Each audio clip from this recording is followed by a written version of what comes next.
ఒక బైబిల్ పండితుడు ఈ విధంగా అన్నాడండి. దేవుని మాటలను లెక్క చేయకుండా, దేవుని మాటలను పట్టించుకోకుండా, దేవుని మాటలను కాదు అని దేవుని మాటను నిర్లక్ష్యం చేస్తూ పాపములో ఎంతగా ఆనందిస్తామో రేపటి దినాన మరణము సమీపించాక నరకములో అంతగా బాధ పొందుకుంటాం. రేపటి దినాన మరణము సమీపించాక నరకంలో అంతగా శిక్ష పొందుకుంటాం. ఒకసారి ఆలోచన చేద్దామండి. పాపము విషయమై దేవుడు అనుక్షణము మానవుణ్ణి హెచ్చరిస్తూ ఉంటాడు. అనుక్షణము మానవునికి బుద్ధి చెబుతూ ఉంటాడు. అనుక్షణము మానవుణ్ణి గద్దిస్తూ ఉంటాడు.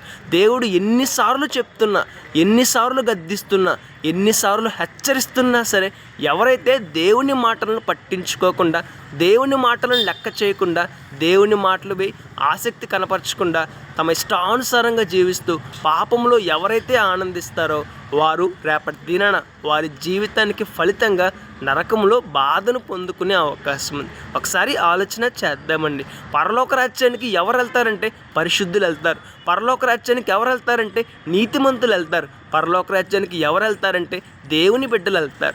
పాపులు పరలోక రాజ్యానికి ఎంత మాత్రమును అర్హులు కాదండి. కాబట్టి ఇప్పటికైనా మన జీవితాన్ని మార్చుకుందాం, మన జీవితాన్ని సరిచేసుకుందాం, పరిశుద్ధంగా జీవిద్దాం, దేవుని మాటల ప్రకారం జీవిద్దాం. రేపటి దిన శ్రేష్టమైన ఆశీర్వాదాన్ని పొందుకుందాం. రేపటి దిన శ్రేష్టమైన పరలోక రాజ్యాన్ని పొందుకుందాం. May God bless you.